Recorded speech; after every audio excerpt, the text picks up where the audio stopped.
Threats of retaliatory tariffs escalate ahead of new reciprocal tariffs taking effect. How lawmakers are responding.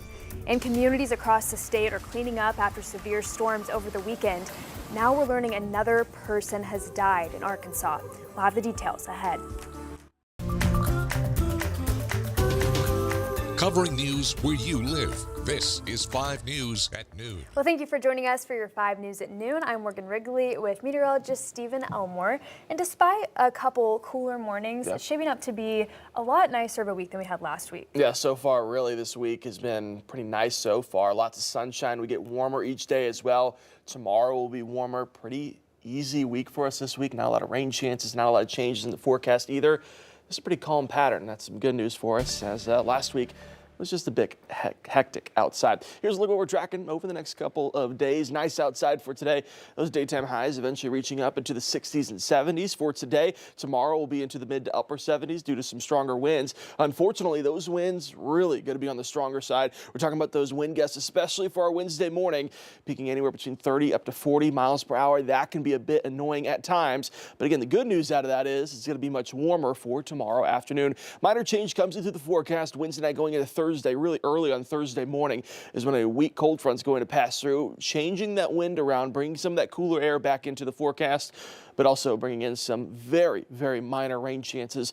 Only a few spotty showers here and there. Current temperatures out there right now. We still got some work to do before reaching those daytime highs, but still comfortable out there. Upper 50s across northwest Arkansas, across the River Valley, upper 50s, low 60s out there this afternoon. You take a look across the area and you can't find a cloud out there. Blue skies, so that's a positive sign for us so far. Today, northwest Arkansas, the rest of the day today, again, still got some work to do. Daytime highs going to reach up into those mid 60s by the time we get late this afternoon into the early evening hours, and clear skies the rest of the night tonight. Should be pretty comfortable across the River Valley. We're going to reach up into those low 70s by the time we get late this afternoon into the early evening hours for the first time in several days. By the time we get to this evening, pretty comfortable out there as well. Again, tomorrow going to be one of those windy days that we have to work through, but again, warming up for tomorrow afternoon. We'll talk about that cold front that's bringing some changes into the forecast, some minor changes at that coming up in just a bit.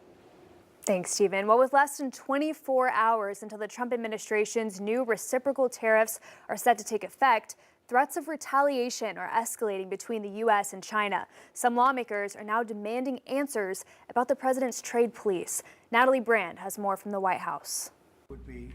President Trump says he's waiting for China's call. On social media this morning, he wrote China wants to make a deal badly, but they don't know how to get it started.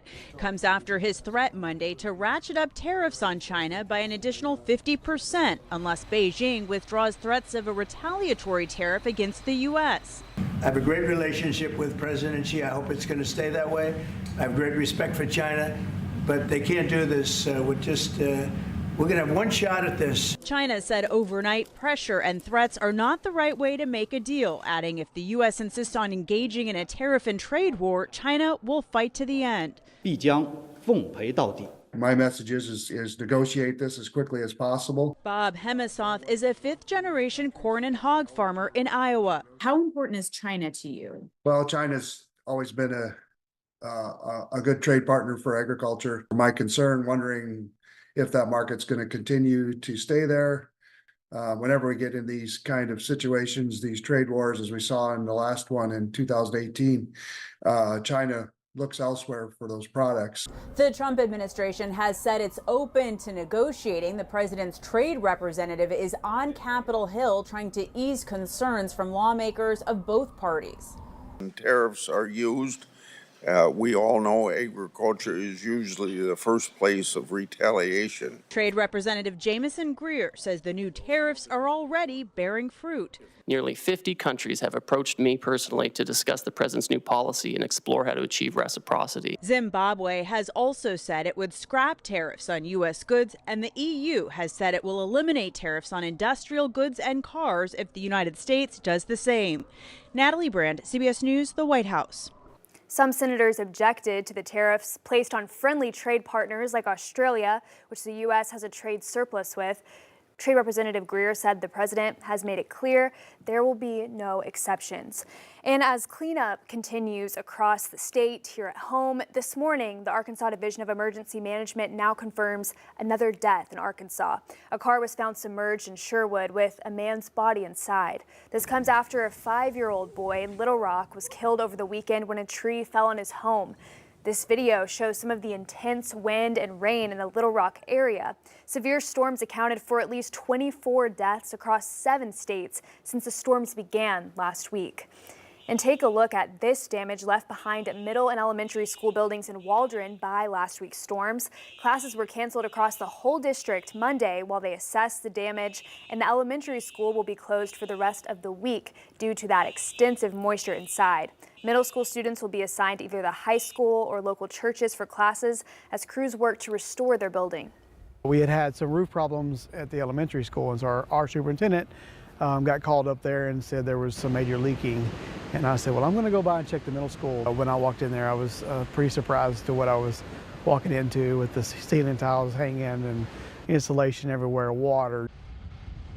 The district says large hail punctured the roofs of the building, which caused water to seep through. It happened Friday night into Saturday morning, and they'll be keeping families updated as they make those repairs.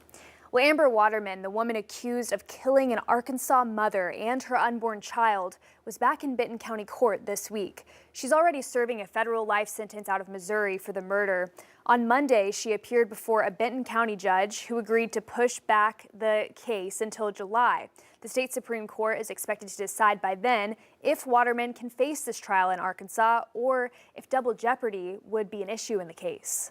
Sometimes for certain crimes, we should be able to ask for the worst punishment that we have, whatever that is. And when we've got a family that's asking us to do that, if we don't have a legal reason not to, then it's hard to justify not doing that.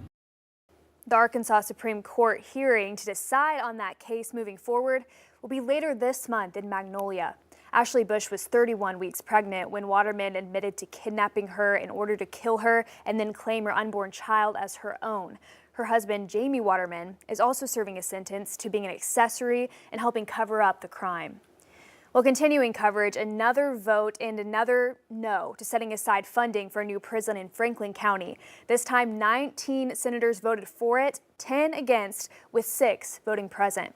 Because it's an appropriations bill, it needs support of 3/4 of both the Senate and the House before it can go to the governor's desk. The vote comes after several failed attempts in the Senate last week. The plan would authorize $750 million in spending for costs associated with building a 3,000-inmate prison near Charleston. And a bill aiming to change regulations for farms around the Buffalo National River has cleared another legislative committee. It's now on its way to a vote in the House. Supporters argue it protects private property rights of farmers living near the river, but opponents fear the kind of impact it could have on the water quality of America's first national river. There's also no active farming operations of this type in that area. So why would we want to allow something else to come in this one area and contribute a huge significant impact and further deteriorate the water quality? At its core, SB 290 is about protecting one of our most sacred rights, private property. The Arkansas Cattlemen's Association firmly believes that the landowners have the right to own and manage their property. The bill now goes to a vote in the House of Representatives this afternoon. Well, scammers can use fake calls and texts to steal your sensitive information and money in seconds. And we've been hearing more and more about how they're becoming more advanced. Arkansas Attorney General Tim Griffin says he's trying to crack down on robocalls. He says this technique allows scammers to bypass do not call lists. Back in 2023, Griffin, alongside other states, won a settlement to prohibit companies from directing robocalls to Arkansas. Maybe a company in North Carolina or Texas or somewhere that's doing something to facilitate these robocalls, that's being a clearinghouse for these scam calls. And that's exactly what we found. Some scammers are also spoofing caller IDs to make you more likely to fall for their scheme. The Attorney General says just because a caller ID looks familiar or may come from a familiar area code, don't fall for it.